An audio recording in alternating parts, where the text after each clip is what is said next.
Les Juifs, qui avaient à observer 613 lois, divisaient les commandements en grands ou en petits. Fondamentalement, les Juifs savaient bien que le commandement de l'amour de Dieu occupait la première place. Ils savaient aussi que l'amour du prochain avait été inculqué par la loi avec insistance. Mais puisqu'ils avaient perdu la direction dans le labyrinthe de leurs innombrables commandements, Jésus rétablit l'ordre de la manière la plus claire. Avant tout, l'amour envers Dieu, comme la réponse de l'homme tout entier.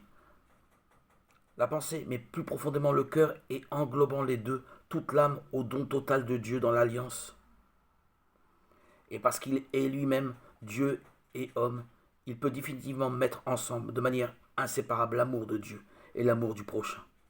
Et c'est là, sans doute, le plus significatif de sa réponse. Faire, faire dépendre toutes les autres lois et leurs explications par les prophètes de ce double commandement comme norme et règle de toute moralité.